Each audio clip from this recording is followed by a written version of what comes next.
Vision for সাকসেসে আমাদের আলোচনা বাংলাদেশের বীমা শিল্প নিয়ে। বীমার ক্ষেত্রে যারা বীমা এই পেশায় আসছেন তাদের ক্ষেত্রে ভিশনারি হওয়াটা কতটা জরুরি? ডেফিনেটলি এটা ভিশনারি লাগবেই, এসেনশিয়াল। এটা ছাড়া তো হবে না। বীমা শিল্পে আপনারা উদ্যোক্তা সৃষ্টি, উদ্যোক্তা চিহ্নিতকরণ, এই কাজগুলো কি কোন উদ্যোগ নিচ্ছেন এগুলো এগিয়ে নিয়ে যাওয়ার জন্য? ধরেন আমাদের দেশে যখন ব্যবসা শুরু হয়, যখন একটা শুরু হয়, যেমন এই যে আপনার গার্মেন্টস কিন্তু প্রথম 2-3টে শুরু হয়েছিল। তারপরে দেখেন যে যখন দেখলো যে গার্মেন্টস ইন্ডাস্ট্রিটা একটা লাভজনক প্রতিষ্ঠান, তখন চারিদিক দিয়ে লোকজন এসে গার্মেন্টস করা শুরু করলো।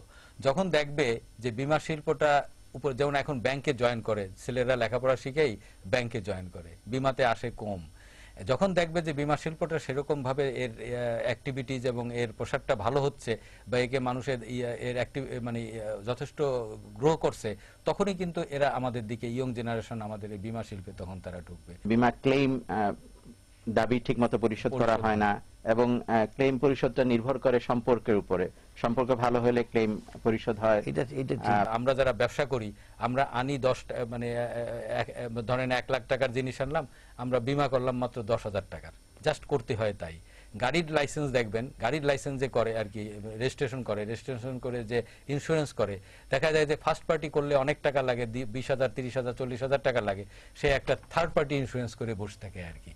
এ হলো মানুষের আমাদের আইন পরিবর্তন করার প্রয়োজন নেই। গভর্নমেন্ট করতে পারে এটা, আইন করতে পারে এটা করতে। আর যেটা বললেন যে ক্লেম দিই না, আমরা ক্লেম দিই, ক্লেম হলে আমরা ক্লেম দিই, কিন্তু ক্লেম সরকারের কতগুলি নীতি আছে, নিয়ম আছে, এখানে দিয়ে দেওয়া আছে।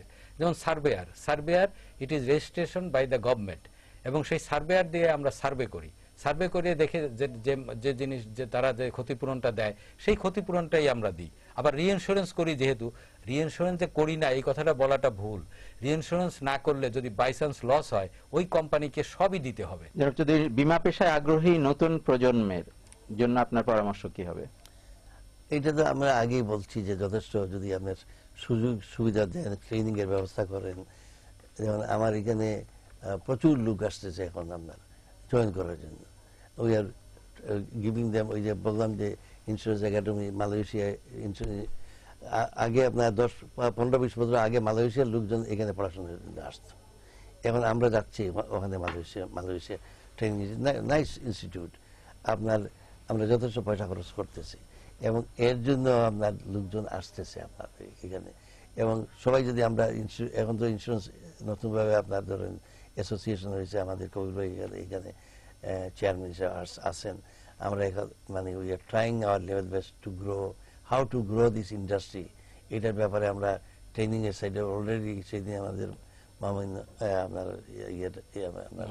মাননীয় প্রধানমন্ত্রীর ওখানে আমরা ওইটাও বলে আসছি ইন্স্যুরেন্স একাডেমির ব্যাপারে।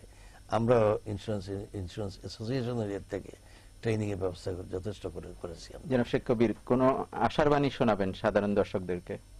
আমি মনে করি এটা যে বর্তমান সরকার ইন্স্যুরেন্সের প্রতি তাদের দৃষ্টি আসছে, এবং ইন্স্যুরেন্স শিল্পটাকে অধিকতর শক্তিশালী করার জন্য তারা বিভিন্ন পদক্ষেপ বাই দিস টাইম নিয়েছে। আমার মনে হয় ভবিষ্যতে এই বীমা শিল্প অধিকতর শক্তিশালী হবে এবং নিউ জেনারেশনের প্রতি আকৃষ্ট হবে, এবং এই শিল্প সরকারের ইকোনমিক কন্ডিশনটাকে অধিকতর শক্তিশালীর জন্য বিশেষ ভূমিকা রাখতে পারবে বলে আমি। ধন্যবাদ জনাব শেখ কবির হোসেন, জনাব নাসির চৌধুরী আমাদের অনুষ্ঠানে আসার জন্য এবং আলোচনায় অংশগ্রহণের জন্য।